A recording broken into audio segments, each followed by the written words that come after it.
Bismillahirrahmanirrahim. Bismillahirrahmanirrahim. Masyaallah, la yasuqul khaira illallah. Bismillahirrahmanirrahim. Masyaallah, la yasrifu su'a illallah. Bismillahirrahmanirrahim. Masyaallah, ma kana min ni'matin fa min Allah. Bismillahirrahmanirrahim. Masyaallah, la hawla wa la quwwata illa billah. Alhamdulillahi rabbil alamin.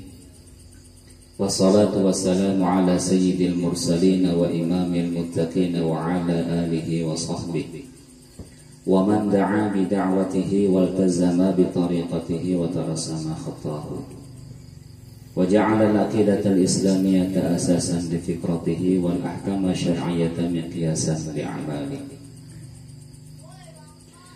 Subhanaka la ilma lana illa ma'allamtana innaka antal alimul hakim wa la hawla wa la quwwata illa billahil aliyyil azim. Hadirin yang dirahmati Allah Subhanahu wa taala, pertama dan utama marilah kita senantiasa panjatkan puji dan syukur kita kepada Allah Subhanahu wa taala atas segala nikmat, atas segala karunia yang senantiasa diberikan kepada kita. Kemudian tak lupa kita senantiasa bersalawat kepada baginda Rasulullah sallallahu alaihi wasallam, keluarga beliau, sahabat beliau, dan pengikut beliau hingga akhir zaman ila yaumil qiyamah. Hadirin rahimakumullah, alhamdulillah kita berada di bulan haram, di bulan Rajab. Dan henti-hentinya kita senantiasa berdoa kepada Allah Subhanahu wa taala dengan doa yang sudah sering kita hafal, ya.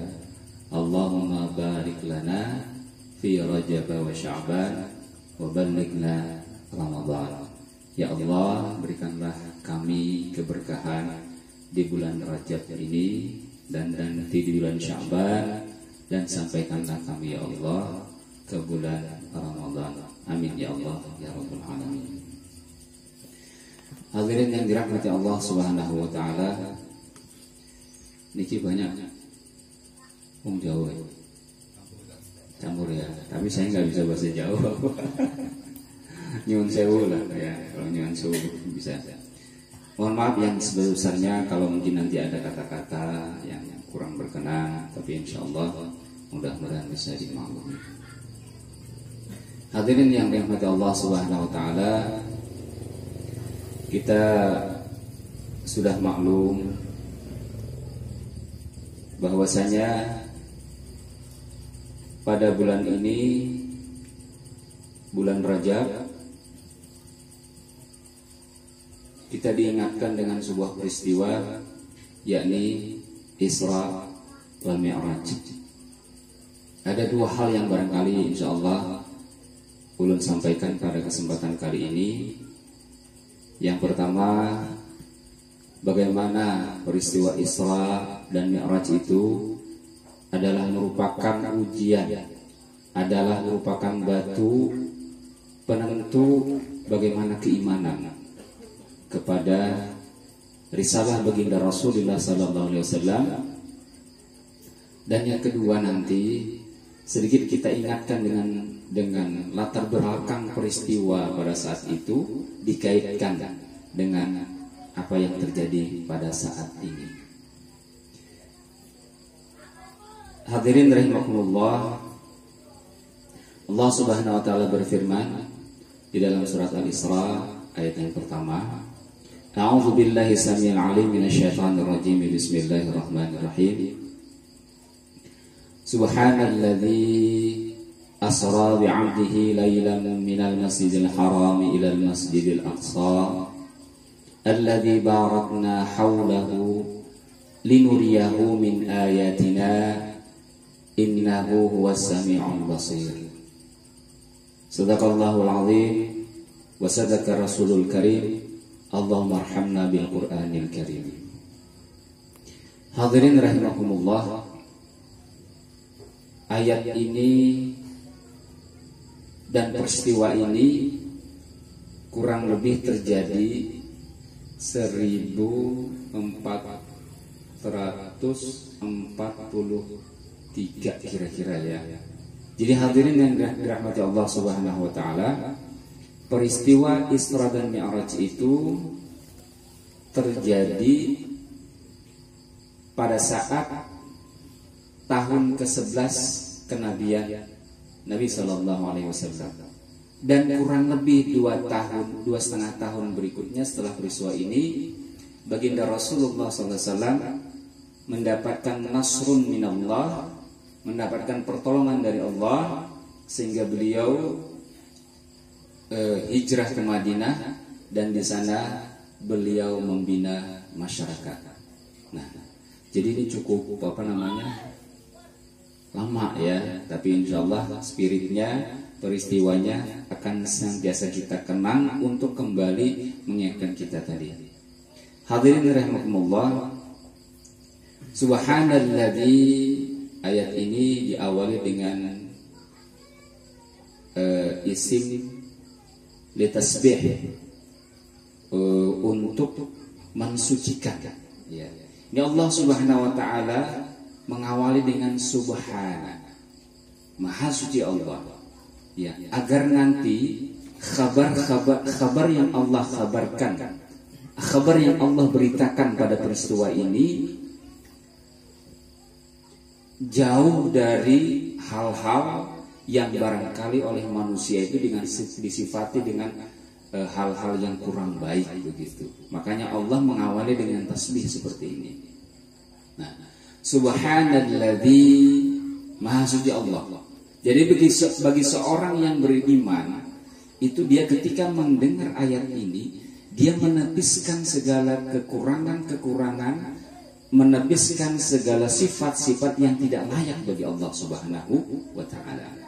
Subhana itu kan dari kata sabaha. Sabaha itu fil lughatil arabiyyah, sabaha artinya berenang. Secara harfiahnya itu artinya berenang, Pak. Tapi makna berenang ini adalah intinya menjauhi dari satu titik ke titik yang lain, menjauhkan, itu berenang. Sehingga sabaha dinisbatkan dengan ini, menjauhkan, dan itu ada sigat mubalaghah. Subhana, ada alif dan nun. Rahman, itu kan juga sigat mubalaghah, sigat bersangatan maha ya, maha suci ya. Jadi artinya Allah Subhanahu wa taala kita hapuskan, kita hindarkan dari sifat-sifat yang tidak layak bagi Allah Subhanahu wa taala. Sehingga bagi seorang mukmin ini siap menerima informasi ini. Subhanalladzi asra ya. Asra artinya adalah perjalanan pada malam hari ya. Subhanalladzi asra bi'abdihi lailan. Asra alladzi intaqala bi'abdihi wa nabiyyi Muhammad sallallahu alaihi wasallam fi juz'in minal lail. Jadi asra memperjalankan Allah Subhanahu wa taala, memindahkan Allah Subhanahu wa taala hambanya dan nabinya Muhammad sallallahu alaihi wasallam fi juz'in minal lail. Lailan ya, bahkan secara bahasa lailan ini pakai nakirah, itu menunjukkan sempitnya atau lakas benar bahasa kita di sini. Ya, waktunya tuh sangat-sangat kecil dari malam. Bahkan dalam beberapa riwayat beliau sallallahu alaihi wasallam ketika diperjalankan Isra wal Mi'raj itu adalah ketika beliau kembali lagi ke dudukan beliau itu masih hangat, Pak. Ya. Jadi kalau kita duduk gitu ya, habis itu berdiri. Nah, kalau kita masih hangat tempat duduk kita itu, insya Allah itu kita sangat sedikit lailan. Ya. Makanya ini subhanallah. Ya. Subhanalladzi asra bi'abdihi lailan minal masjidil haram ilal masjidil aqsa min Makkatal Mukarramah ila Baitil Muqaddas. Nah, wa summiya bil aqsa li bu'dil masafati bainahu wa bainal masjidil haram. Jadi dari Masjidil Haram di Makkah Al-Mukarramah ilal Masjidil Aqsa. Aqsa itu artinya terjauh. Saat itu perjalanan secara normal ya, antara Masjidil Haram ke Masjidil Aqsa itu 40 hari 40 malam. Jaraknya berapa, Pak? Ada yang tahu? Antara Masjidil Haram ke Masjidil Aqsa di Palestina. Ada yang pernah mengukur, Pak? Jaraknya itu 1350 km. Kalau dari Jawa, dari Sumatera ke Aceh ya, habis itu berapa? Paling 500 ya, tambah lagi Pulau Jawa. Ya, Masya Allah. Ya. Nah, dan itu ditempuh dalam apa? Lailan, ya, sekejap. Masya Allah. Makanya kan layak kan kita mengatakan Subhanallah. Ya. Subhanalladzi asra bi 'abdihi lailan minal masjidil haram ilal masjidil aqsa. Alladzi barakna haulahu. Yang barakna kami berkahi kata Allah haulah. Ya. Di sekelilingnya. Alladzi barakna ma haulahu bi anwa'il barakatil hissiyati wal ma'nawiyyati. Jadi di sini dijelaskan dalam tafsir alladzi barakna haulahu, yang kami berkahi sekelilingnya, yakni nanti itu adalah Masjidil Aqsa. Ya, bahwa dengan keberkahan yang sifatnya ma'nawiyah dan keberkahan yang sifatnya nyata. Beberapa kawan-kawan yang pernah ke Palestina, ya itu memang daerahnya itu subur katanya, Pak. Di sana juga banyak stroberi dan stroberinya besar. Jangan ngerti stroberi, tapi kayaknya dukung nggak ono ya di sana ya, nggak ada. Nanti kita bawa, Pak. Ya tanam sana. Alladzi barakna haulahu subur. Ya. Nah, barakna haulahu. Ya. Barakah yang pertama, barakah secara nyata tadi, dan di sini juga dikatakan bahwasanya as-samar wa al-anhar allati khassallahu biha biladasyam, ya, yang memang buah-buahan, kemudian banyak sungai-sungai yang dikhususkan bagi Allah untuk kebaikan di bilad Syam. Nah, kemudian juga dia jadi makral anbiya. Ya, banyak nabi-nabi terutama kalangan Bani Israel itu mulai diutus itu adalah di Masjidil Aqsa, dan juga adalah mahbatul malaikah, tempat turunnya malaikat.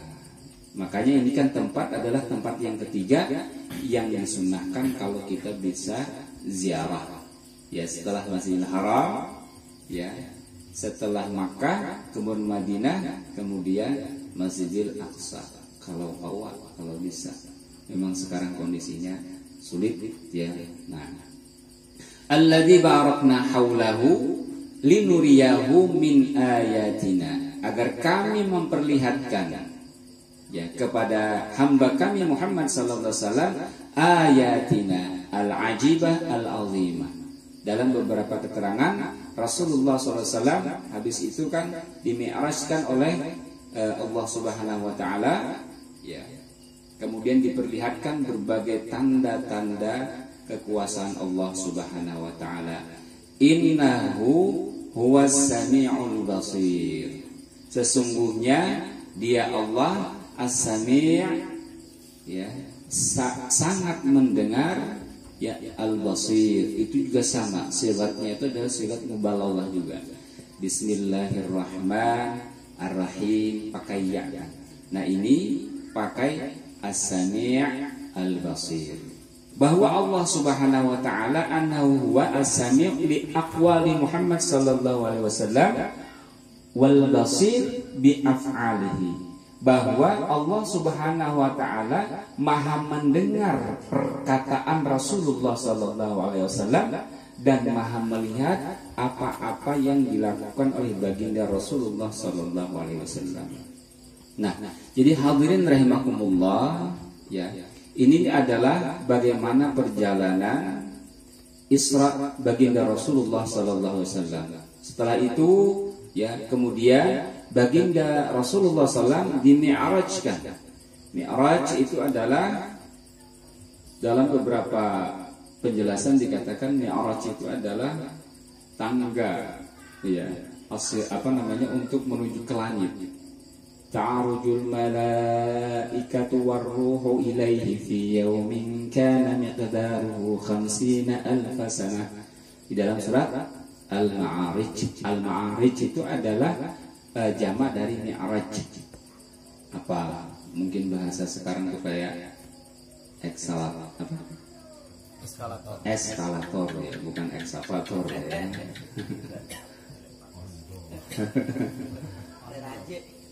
Enggak tahu ondo ya. Masya Allah, ondo, tangga.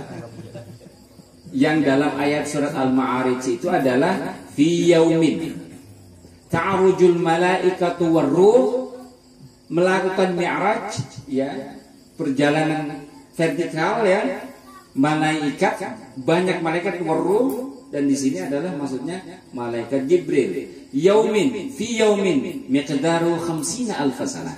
Satu hari mereka melakukan perjalanan satu hari, tapi kadarnya adalah 50.000 tahun. Masya Allah, itu jauh sekali. Nah, jadi singkat kata, baginda Rasulullah SAW di-mi'rajkan oleh Allah Subhanahu Wa Taala. Panjang kalau kita mau berbicara bagaimana mi'rajnya Rasulullah SAW. Tapi hadirin yang dirahmati Allah Subhanahu Wa Taala, pada terakhir ayat tadi Allah mengatakan innahu huwas sami'ul basir, bahwa Allah Subhanahu Wa Taala tidak pernah meninggalkan Rasulullah, bahwa Allah Subhanahu Wa Taala Maha mendengar dan Maha melihat apa-apa yang terjadi bagi hamba kesayangannya. Nah, jadi ini penting kita dalami, bahwa hadirin yang dirahmati Allah Subhanahu Wa Taala, bagaimana keadaan sebelum terjadinya Isra wal Mi'raj. Jadi hadirin yang dirahmati Allah Subhanahu Wa Taala, Isra dan Mi'raj ini terjadi pada tahun ke-11 kenabian baginda sallallahu alaihi wasallam.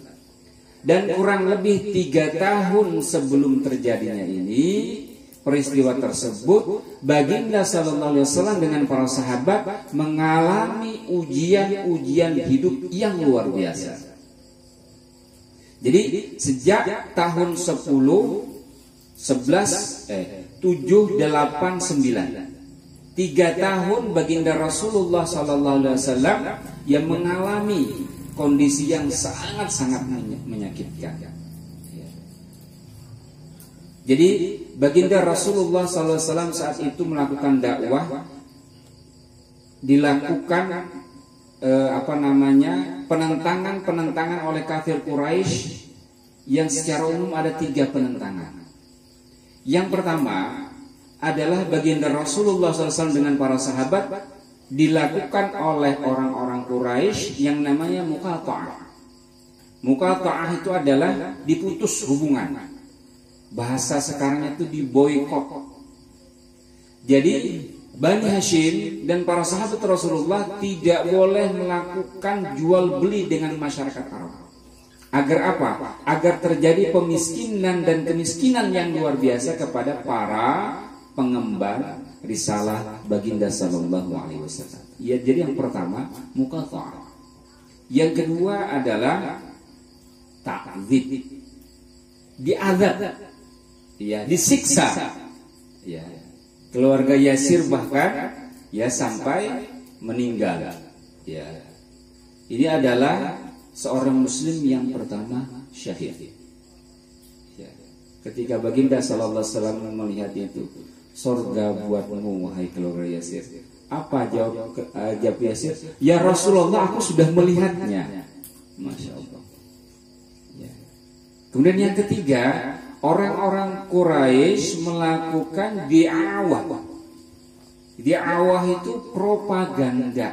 Propaganda itu adalah fitnah-fitnah negatif. Yang namanya fitnah ya negatif ya.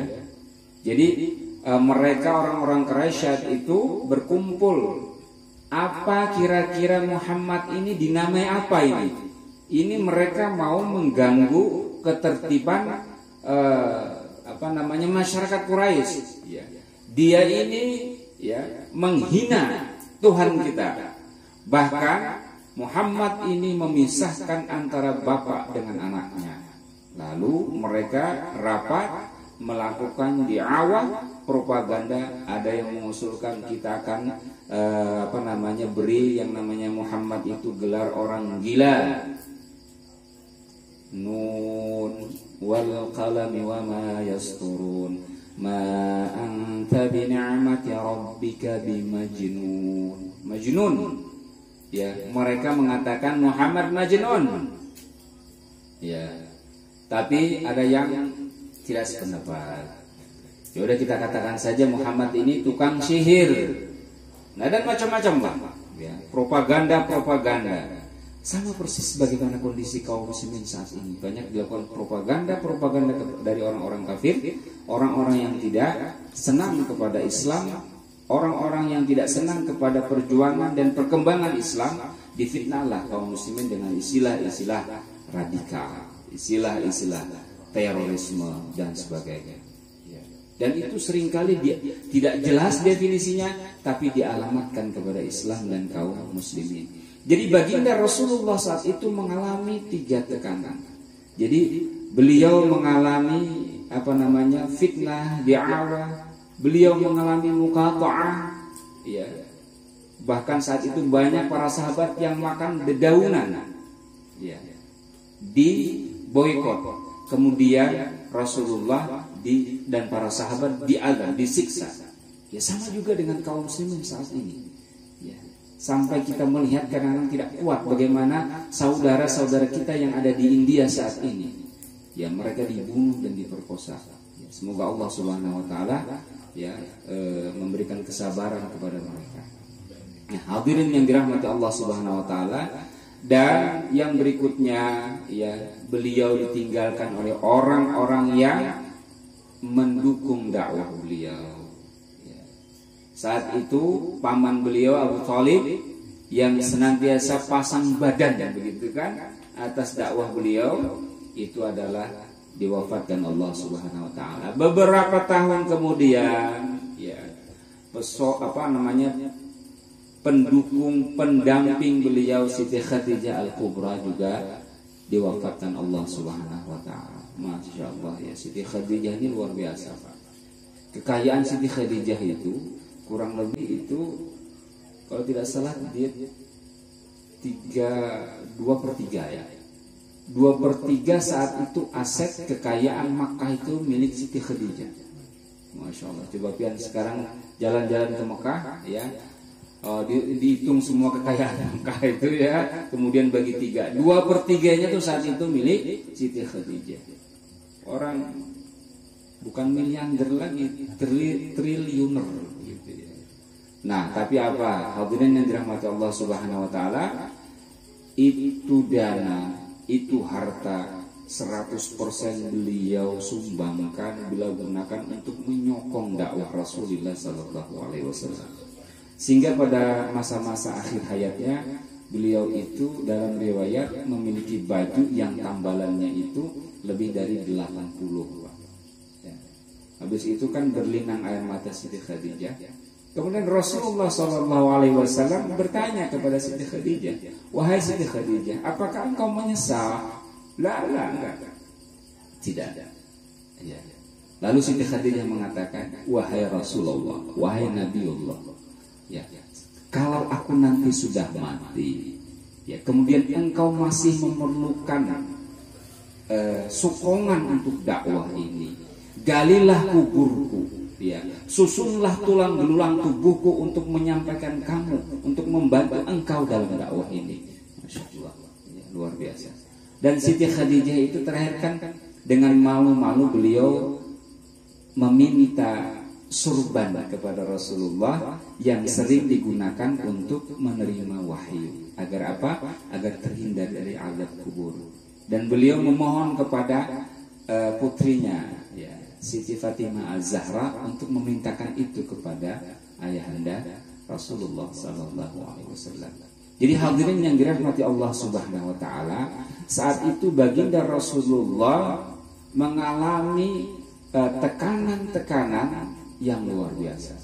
Beliau juga hijrah ke Taif, ya, untuk mencari pertolongan, tapi dilempari oleh anak kecil. Yang saat itu beliau kemudian berlindung di salah satu kebun punya orang Yahudi. Nah, di situ baginda sallallahu alaihi wasallam pasrah. Jadi sebenarnya kata Rasulullah, kalau tidak karena rahmatmu yang luas, aku tidak peduli dengan dakwah ini. Tapi ampunanmu dan rahmatmu sangat luas, kata Rasulullah. Terserah engkau wahai Allah, apakah aku ini mau engkau serahkan kepada anak-anak yang melempari aku itu, atau engkau serahkan kepada Yahudi pemilik ini, ya. Namun dalam riwayat yang lain, malaikat Jibril itu bertanya kepada Rasulullah, ya, apakah gunung Uhud itu, kata malaikat Jibril, kita timpakan saja kepada penduduk Taif? Tidak, ya, kata Rasulullah, mereka belum mengerti. Nah, hadirin rahimakumullah, dalam posisi-posisi seperti itulah, dalam posisi tekanan yang bertubi-tubi, dalam posisi dan keadaan yang seolah-olah tidak ada lagi kekuatan dari baginda Rasulullah SAW, kemudian Allah Subhanahu Wa Taala memberikan hiburan kepada Rasulullah, hiburan harapan kepada Rasulullah SAW. Dalam suatu kitab dikatakan, wahai Muhammad, seandainya seluruh penduduk bumi itu tidak menerima engkau, sungguh penduduk langit itu sangat memuliakan engkau. Ya. Para malaikat dikumpulkan, para nabi dihidupkan kembali untuk memberikan penghormatan kepada baginda Rasulullah Sallallahu Alaihi Wasallam. Dan hadirin yang dirahmati Allah Subhanahu Wa Taala, di dalam perjalanan dari Masjidil Haram ke Masjidil Aqsa, itu Rasulullah disinggahkan ke tempat-tempat yang itu nanti jadi sebuah amarah, jadi sebuah tanda, ya, awal-awal bahwa nanti ada sesuatu kejadian. Yakni misalnya baginda Rasulullah SAW disinggahkan ke Yathrib, ke Madinah, yang itu merupakan sebuah tanda bahwa Allah nanti akan memberikan nasrullah, Allah akan memberikan pertolongan. Dan 2,5 tahun setelah terjadi Isra dan Mi'raj, Rasulullah SAW terus berdakwah, dan dengan izin Allah beliau mendapatkan pertolongan, sehingga, ya, mulai di Madinahlah Islam kemudian bisa kuat, bisa membentuk masyarakat dan meluas sampai kepada kita.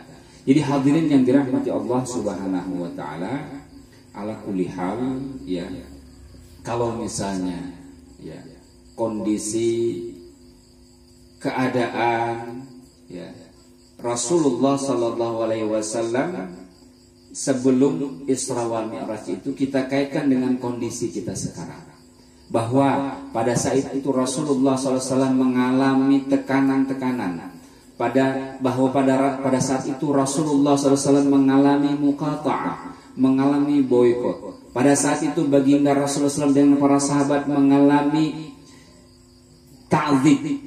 Ya. Kemudian pada saat itu baginda Rasulullah SAW mengalami di'awah, mengalami fitnah propaganda. Saat ini pun kaum muslimin mengalami ta'dzib di mana-mana di berbagai belahan bumi. Kaum muslimin juga mengalami di'awah, ya, mengalami berbagai siksaan. Kalau kita mengambil ibrah, ya, dari peristiwa Isra dan Mi'raj ini, seharusnya lah yang menjadi pelajaran bagi kita, ya, keadaan kaum muslimin saat ini seharusnya memberikan sebuah dorongan keyakinan kepada kita, semakin dekat pertolongan Allah. Ya, jadi ala kulli hal bagi kita hamalatul dakwah, ya, kondisi Isra Mi'raj, ya, dan kondisi kaum muslimin saat ini insya Allah memberikan sebuah bimbingan kepada kita bahwasanya perjuangan akan segera mendapat pertolongan Allah Subhanahu wa taala. Insyaallah, amin ya Allah ya rabbal alamin. Barangkali itulah hadirin yang dirahmati Allah Subhanahu wa taala yang bisa ulun sampaikan. Mohon maaf kalau ada kekhilafan dan kekurangan. Assalamualaikum warahmatullahi wabarakatuh.